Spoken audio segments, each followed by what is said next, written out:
Bharatiya Janata party के नेतृत्व वाली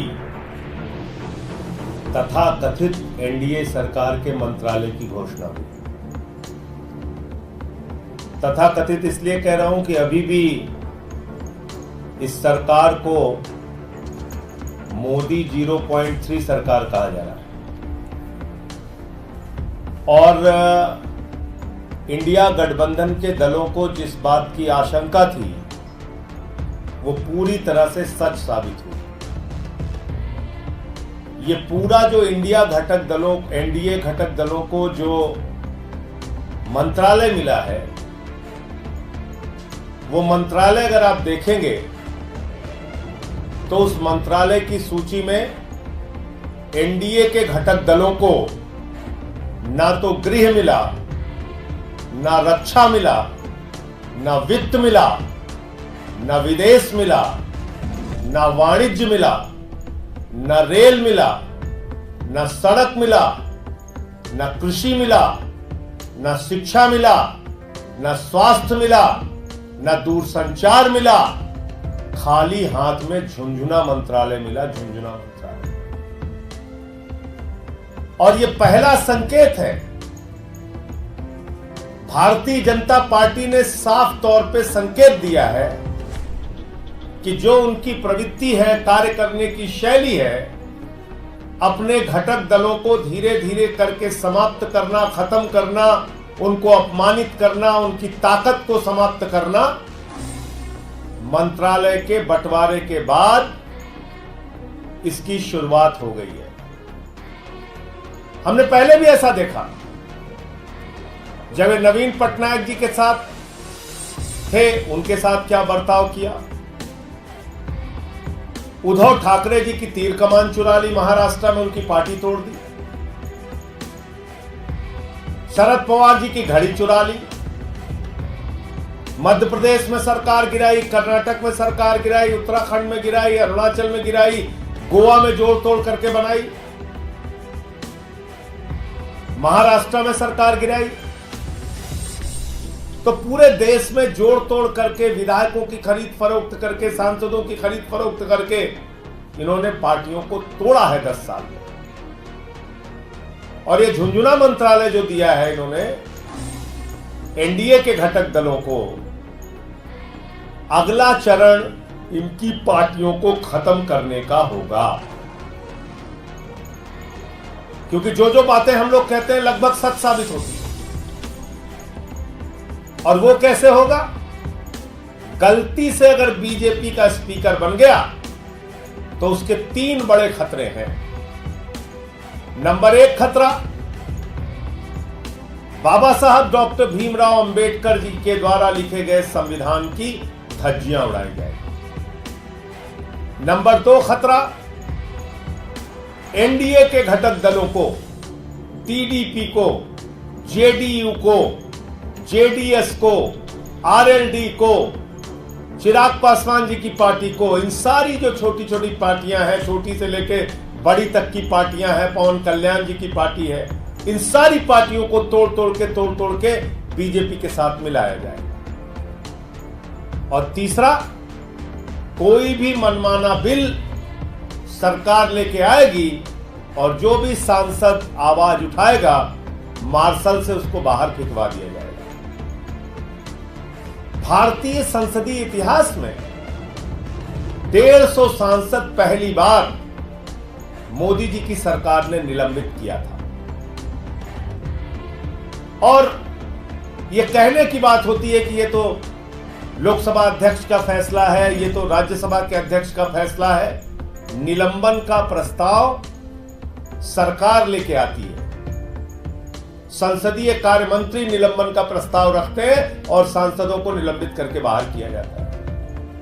और कम से कम एक विषय में मेरी सलाह जरूर माननी चाहिए सांसदों को, क्योंकि सबसे ज्यादा भुक्तभोगी निलंबन की कार्रवाइयों का और मार्शल के द्वारा बाहर फेंके जाने की कार्रवाइयों का मैं रहा हूं। बीजेपी वाले चिल्ला चिल्ला के कहते हैं 56 बार बेल में गए 6 साल के अंदर। कोई अपनी लड़ाई लड़ने के लिए नहीं गया, जनता के मुद्दे उठाए, कभी किसान के सवाल, कभी नौजवान के सवाल, कभी पहलवान के सवाल, कभी मणिपुर के सवाल, कभी शिक्षा मित्र के सवाल, कभी ओल्ड पेंशन के सवाल, और मुझे निलंबित किया गया, बाहर किया गया। तो मैं अभी भी इस घटना के बाद कि एनडीए के घटक दलों को झुंझुना मंत्रालय मिला है, मैं टीडीपी, जेडीयू जैसे दलों से अनुरोध करूंगा कि कम से कम स्पीकर अपना बनाइए। ये आपकी पार्टियों के हित में है, ये बाबा साहब डॉक्टर भीमराव अंबेडकर जी के द्वारा दिए गए संविधान के हित में है, और ये भारत के लोकतंत्र की रक्षा के हित में है, ये संसदीय परंपराओं के हित में है कि स्पीकर टीडीपी का होना चाहिए। और अगर बीजेपी उस पर समर्थन नहीं करती तो इंडिया के घटक दलों को निश्चित रूप से इसके बारे में विचार करना चाहिए। बीजेपी के समर्थन के बगैर अगर टीडीपी अपना स्पीकर का उम्मीदवार मैदान में उतारती है तो इंडिया के घटक दलों की और इंडिया गठबंधन की बहुत महत्वपूर्ण भूमिका होगी, कांग्रेस से लेकर सारे दलों की। दूसरी और सबसे हैरान करने वाली बात, भारतीय जनता पार्टी ने चुनाव परिणाम आने के बाद उत्तर प्रदेश के लोगों को जिस तरह से मां बहन की गालियां दी हैं, और खास तौर से अयोध्या वासियों को जिस तरीके से मां बहन की गालियां दी जा रही हैं, वो बहुत ही अफसोसजनक और पीड़ादायक है। आपको लोगों ने प्रधानमंत्री बना दिया, यूपी के लोगों ने। एक नहीं, दो नहीं, तीन बार आप प्रधानमंत्री बन गए, और अब आप अयोध्या के लोगों को गाली दे रहे हैं। प्रभु श्री राम की नगरी की प्रजा को आप गाली दे रहे हैं, मां बहन की। पूरी की पूरी बीजेपी मिलकर हिंदुओं को गाली दे रही है, यूपी वालों को गाली दे रही है।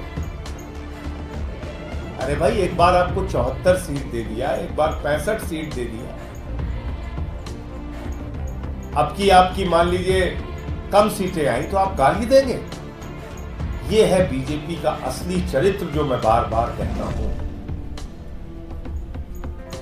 पहले मुसलमानों को गाली दिया, फिर सिखों को गाली दिया, फिर ईसाइयों को गाली दिया, फिर दलितों को गाली दिया, फिर पिछड़ों को गाली दिया, फिर आदिवासी युवक के सिर पे पेशाब किया, फिर हाथरस कांड के समर्थन में खड़े हुए, फिर जाटों को गाली दिया, मराठों को गाली दिया, और अब सारी सीमाएं पार करके किसानों और जवानों और पहलवानों को गाली देने के बाद अब हिंदुओं को मां बहन की गालियां दी जा रही। भाजपा को अपना आत्मावलोकन खुद करना चाहिए, आत्मचिंतन खुद करना चाहिए कि प्रधानमंत्री के मन में कितना अहंकार आ गया था। गाना गा रहे थे बीजेपी वाले, जो राम को लाए हैं हम उनको लाएंगे। हिंदू धर्म की मान्यता है कि प्रभु श्री राम सृष्टि के रचयिता हैं, वो इंसान को लेके आए हैं। हिंदू धर्म की मान्यता है मर्यादा पुरुषोत्तम भगवान श्री राम हमारे आराध्य देवता हैं, और मोदी जी और बीजेपी की मान्यता है कि वो लोग राम को लेके आए। कल को बेटा अपने बाप से कहने लगेगा, बापू बापू हम तुमको लेके आए, तुम हमको लेके नहीं आए।